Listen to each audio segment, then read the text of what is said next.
Okay, आज हम पढ़ रहे हैं भारतीय साक्ष्य अधिनियम 2023 में ये एक्ट आया था। ये एक्ट नंबर 47 है, ठीक है। और 25/12/2023 में इसमें प्रेसिडेंट ने असेंट दी थी, ठीक है। और ये एक्ट जो है वो लागू हुआ था 1 जुलाई 2024 में। तो ज़्यादातर ये क्वेश्चन हमेशा आस्क किया जाता है कि प्रेसिडेंट ने इसमें असेंट कब दी थी, तो 15 दिसंबर 2023। और अप्लाई कब हुआ था ये एक्ट, इन्फोर्स में कब आया था, तो 1 जुलाई 2024, ठीक है। बिल्कुल न्यू एक्ट है ये, है ना।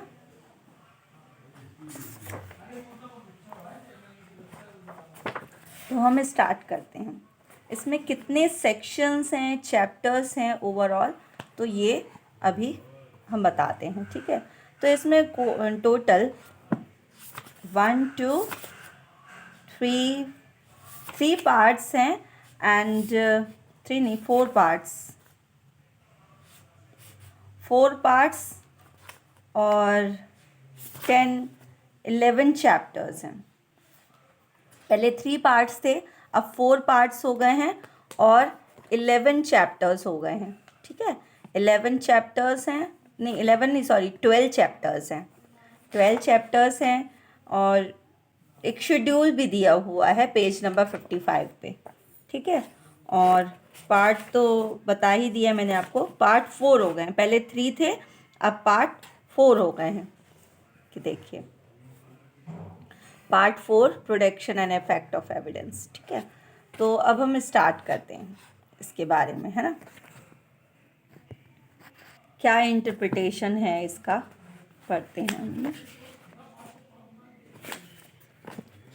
तो चैप्टराइजेशन, क्या इसमें चेंजेस हुए हैं, तो बहुत सारे चेंजेस हुए हैं। अगर हम इसको देखें, ध्यान से देखें, तो बहुत सारे चेंजेस हुए हैं।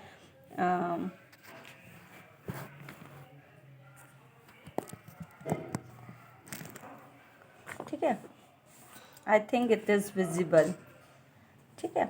अगर हम इसकी कंपैरेटिव स्टडी करें, तो जो हमारा short title and extend and कॉमेंसमेंट था, ये रिमेन सेम है। Section 2 repeal of enactment, repeal, ये सेक्शन डिलीट हो चुका है। सेक्शन 3 इंटरप्रिटेशन क्लॉज रिमेन है हमारे पास, लेकिन ये सेक्शन 2 में डाल दिया गया है और डेफिनेशन नाम रख दिया गया है इसमें। इसके बाद जो पैरा 1 2 3 4 5 में जो डेफिनेशंस दी थी सेक्शन 3 में, code, fact, relevant, fact in issue, document, evidence, proved, disproved, not proved, India में इंडिया, यहाँ तक डेफिनेशंस जो दी थी पहले, अब वो डेफिनेशन डाल दी गई हैं सेक्शन 2 के अंतर्गत 2(1) ABCD करके, ठीक है। तो 2(1) में कोड की डेफिनेशन है, 2(1) में फैक्ट की डेफिनेशन है, 2(1) में रेलेवेंट डेफिनेशन है, 2(1) में फैक्ट इन इशू है, 2(1) में डॉक्यूमेंट है। दिस एक्ट और अधिनियम added electronic and digital record in the definition of document, ठीक है। 2(1) में एविडेंस की डेफिनेशन दे दी है, जिसमें स्टेटमेंट गिवन, इलेक्ट्रॉनिक और ऑल्सो एविडेंस दिया हुआ है। 2(1) जो है प्रूव्ड है, 2(1) डिसप्रूव्ड है, 2(1) नॉट प्रूव्ड है। और इंडिया की जो डेफिनेशन थी वो डिलीट कर दी गई है, ठीक है, क्योंकि इंडिया ऑलरेडी कई एक्ट्स में बता दिए गया, तो यहाँ कोई ज़रूरत नहीं है, इसलिए उन्हें हो सकता है डिलीट कर दियो। इसके बाद है 2(1) में मे प्रिज्यूम है, 2(1) शैल प्रिज्यूम, 2(1) नहीं 2(1) sorry 2 sub clause 1 and sub clause 1 के एल में शैल प्रिज्यूम दिया हुआ है और 2(1) में कंक्लूसिव प्रूफ दिया है। तो इस तरीके से जो डेफिनेशंस का बाइफिकेशन था पहले जो था, वो अब दिया तो गया है, पर ये जो डेफिनेशन क्लॉज है ये अब चेंज कर दिया गया है सीरियल वाइज, ठीक है। सीरियल वाइज ऐसे चेंज किया है कि पहले ये उसमें नहीं था, अल्फ़ाबेटिकली ही नहीं था, अब इसको अल्फ़ाबेटिकली कर दिया गया है। जैसे ए में कोट डाल दिया गया है, टू ए में कोट, और टू बी में कंक्लूसिव प्रूफ, यानी कि सी सी जो है वो एक साथ डाल दिया है ना। Quote then conclusive proof, after that disproof, ठीक है, डिसप्रूफ, उसके बाद डॉक्यूमेंट। तो कोट, कंक्लूसिव प्रूफ, इजी कर दिया है थोड़ा सा, डिसप्रूफ, डॉक्यूमेंट, एविडेंस। ई से एविडेंस तो याद ही रहेगा, डी से डॉक्यूमेंट हो गया, और सी में डिसप्रूफ है, तो एस सी का जो साउंड आ रहा है उससे हम 2-1 याद कर सकते हैं। तो 2-1 डिसप्रूफ दिया हुआ है। 2 में एविडेंस हो गया, और 2F में फैक्ट, तो 2-1 में एविडेंस, 2-1F में फैक्ट हो गया। जी में फैक्ट इन इशू, 2F में फैक्ट है तो जस्ट उसके बाद फैक्ट इन इश्यूज ही हमेशा आता है, fact in issue 2-1G। Then after that H में मे प्रिज्यूम डाला है, मे प्रिज्यूम इज H, ठीक है। आफ्टर दैट I आता है ना, तो I में है नॉट प्रूफ, ठीक है। मे प्रिज्यूम H, I में नॉट प्रूफ, J में proof, not proof, then after that बिंदी बिंदी वाले एक जैसे मान लो, है ना, तो नॉट प्रूफ देन प्रूफ्ड, ठीक है। I, J, after that K, तो K में आ गया हमारा रेलेवेंट, तो रेलेवेंट को K में डाला है, ये थोड़ा सा हमें टिपिकल होगा याद करने में, 2-1K में रेलेवेंट है। आफ्टर दैट L, तो L में शैल प्रिज्यूम है, अब डबल L आ ही रहा है तो हमको ऐसे याद कर लेना है, 2-1L में शैल प्रिज्यूम है। अब M-N तो है ही नहीं इसमें, तो L तक ही इसमें लास्ट डेफिनेशन है। तो सबसे पहले हमको ABCD लिखना है, ABCD के साथ हमने जो याद किया हम वो लिखेंगे। तो 2A में कोट, 2B में कंक्लूसिव प्रूफ, 2C में डिसप्रूफ, 2D में डॉक्यूमेंट्स, 2E में एविडेंस, 2F में फैक्ट, 2G में फैक्ट इन इशू, 2I में नॉट प्रूफ, 2J में प्रूफ्ड, 2K में एविडेंस, 2K में नहीं, 2K में सॉरी एविडेंस नहीं है, K मैंने कहा ना थोड़ा सा याद करने में टिपिकल है, तो 2K में रेलेवेंट है, ठीक है, K में रेलेवेंट, और L हमारा जो कि लास्ट है तो L शैल प्रिज्यूम, ठीक है। H आई थिंक मैं भूल गई थी, तो H में मे प्रिज्यूम है, ठीक है। तो इस तरीके से हमको याद करना होता है ना डेफिनेशन क्लॉज को, ठीक है। इसके बाद जो हमारे इसमें चेंजेस आए हैं, तो वो चेंजेस क्या हैं, देखो सबसे जो हमारा सेक्शन 4 था, सेक्शन 4 में हमको दिया था मे presume, shell presume and conclusive proof, जो कि अब चेंज होके हमने डेफिनेशन क्लॉज में ही डाल दिया है, तो ये वहीं कवर हो गया, तो इसके लिए एक्स्ट्रा सेक्शन की कोई नीड नहीं है, इसलिए सेक्शन जो है वो ऑलरेडी उसमें ऐड हो गया है। तो अब नेक्स्ट सेक्शन जो है वो 3 नेक्स्ट शुरू होगा, ठीक है। 5 जो हमारा था, एविडेंस में be given of fact in issue relevant fact, तो एविडेंस दिए तो जाएंगे फैक्ट इन इशू और रेलिवेंट फैक्ट के लिए, पर वो पहले 5 में दिए जा रहे थे, अब -2 अगर हम 5 में कर देंगे तो हमारे पुराने सेक्शंस निकल के आ जाते हैं, ठीक है। तो एविडेंस में भी given fact in issue and relevant fact. 6 जो था हमारा रेस्टेस्टिव पार्ट था, जिसको हम बोलते थे relevancy of fact forming part of same transaction, तो relevancy of fact forming part of same transaction तो होगा, पर सेक्शन 6 में नहीं, सेक्शन 4 में होगा, ठीक है। अब बाकी इस तरफ तो हिंदी में दिया हुआ है ना, अब हम तो इंग्लिश में पढ़ रहे हैं क्योंकि आफ्टर डैट जो 7 सेक्शन था वो भी हमारा रिमेन सेम ही है ना, सिर्फ उसमें 1-2 वर्ड जोड़ दिए गए हैं। क्या जोड़ दिया गया है, देखो पहले हमारा सेक्शन 7 कहता था fact which are the occasion cause और effect of fact in issue, but अब क्या है, fact which are the occasion cause और effect of fact in issue तो है, पर और रेलेवेंट फैक्ट, तो इसमें और रेलेवेंट फैक्ट जो है वो एक्स्ट्रा एडिट किया गया है, तो हमको ये याद रखना है, और रेलेवेंट फैक्ट।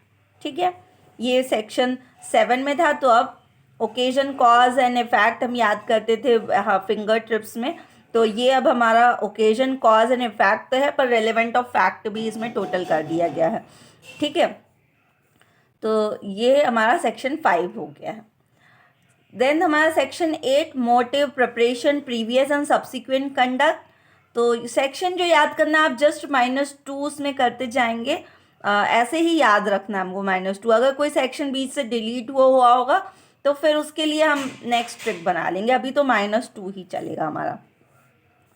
तो देखो इसमें कुछ ऐड किया है कि नहीं किया है वो देखते हैं।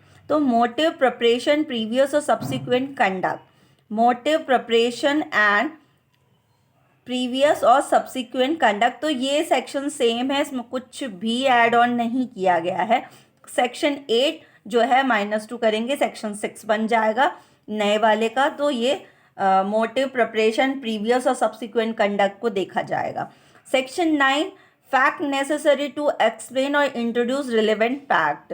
ठीक है, फैक्ट को नेसेसरी है कि उनको एक्सप्लेन किया जाए और रेलेवेंट फैक्ट को इंट्रोड्यूस किया जाए, तो इसमें कुछ ऐड ऑन किया गया है। फैक्ट नेसेसरी टू एक्सप्लेन तो है, और introduce fact in issue, introduce relevant fact था पहले, तो इसमें इंट्रोड्यूस फैक्ट इन इशू भी है और रेलेवेंट फैक्ट, तो इसमें दोनों चीज़ों को ऐड ऑन कर दिया कि फैक्ट इन इशू को भी आप इंट्रोड्यूस करोगे।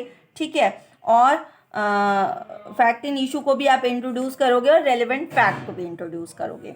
सेक्शन 10 हमारा था थिंग्स सेड और done by conspirator in the reference to the common design.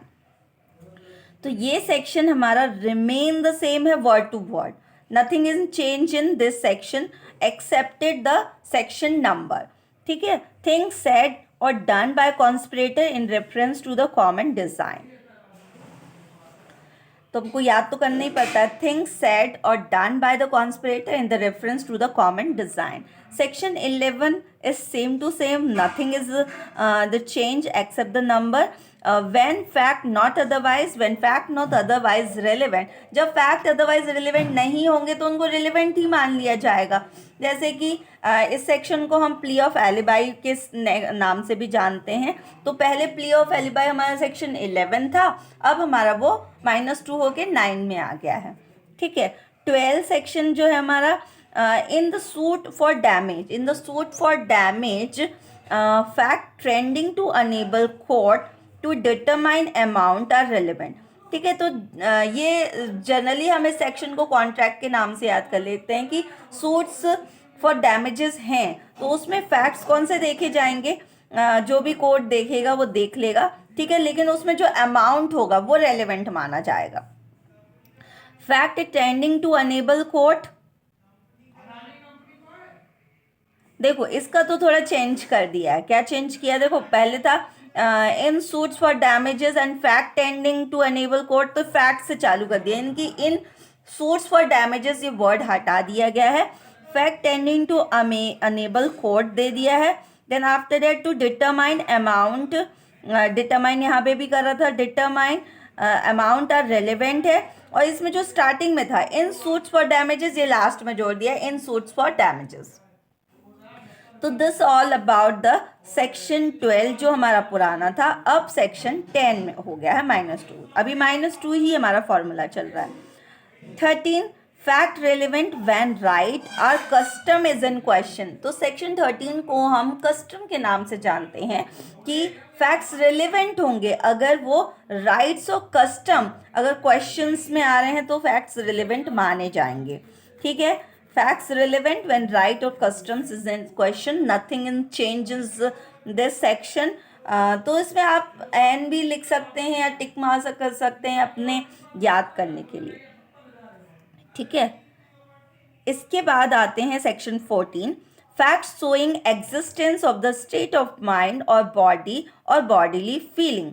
Section 14 पुराना था हमारा, facts showing the existence of state of mind, तो इसको existent of state of mind से हम याद करते थे, और बॉडी और बॉडीली फीलिंग, ठीक है, तो ये भी रिमेन सेम है, तो 13 और 14 is same, nothing in this section is change,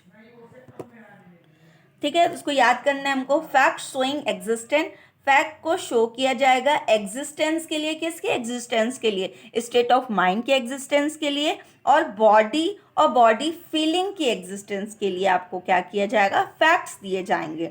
section 15 facts bearing on question, उन फैक्ट्स बेयरिंग के लिए भी क्वेश्चन किया जाएगा जो वेदर एक्ट वॉज एक्सीडेंटल, या तो वो एक्सीडेंटल से घटित हुए हों या इंसिडेंटल से हुए हों।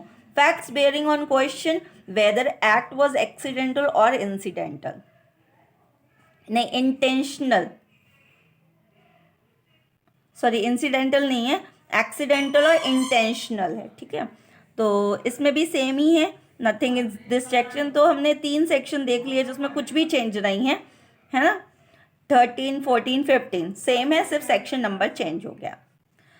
16 existence of course of business when relevant, कब existence of course of business relevant हो जाएगा, तो बिजनेस 16 हमारा बिजनेस के नाम है, तो existence of course of business when relevant तब हो जाएगा जब वो बिजनेस से रिलेटेड चीज़ें कब रेलेवेंट मानी जाएंगी, ये इस सेक्शंस में बताया गया है। सेक्शन 17 एडमिशन की डिफाइन करता है, तो ये एक अलग ही सेक्शन है एडमिशन एंड कन्फेशन का, जो हम नेक्स्ट प्रीसीडिंग सेक्शंस में इसका इंटरेक्शंस करेंगे कि इसकी कॉमन क्या चेंज हुआ है क्या नहीं हुआ है। तो -2 तक तो हमारा चला है अभी 16, सॉरी सेक्शन जो हम नए में पढ़ रहे हैं 14 और पुराने में 16 में अगर हम -2 कर देंगे तो हमारा रीसेंट सेक्शन बन जाएगा 14। सेक्शन 12 हमारा चेंज हुआ है जिसमें सूट्स एंड डैमेज नीचे आ गया है, ठीक है। और हमारा कौन सा सेक्शन चेंज हुआ है, और हमारे सेक्शन 9 में चेंज हुआ है, 9 जो हमारा पुराना था उसमें चेंज हुआ है, फैक्ट इन इशू 7 में जोड़ दिया गया है, ठीक है। और ऐसे ही हमारा सेक्शन 5 चेंज हुआ है, 5 में क्या जोड़ दिया गया है, रेलेवेंट फैक्ट, यानी कि 5 हमारा चेंज हुआ है। 5 के बाद अगर हम देखें तो हमारा 7 चेंज हुआ है, 5, 7 चेंज है हमारा, ठीक है। और 12, 3 सेक्शन अभी हमारे प्रीसीडिंग सेक्शंस में हमने देखा कि चेंज है, और हमने 14 सेक्शन तक पढ़िया है। जो हमारा आगे का सेक्शन होगा इसके बाद हम पढ़ेंगे।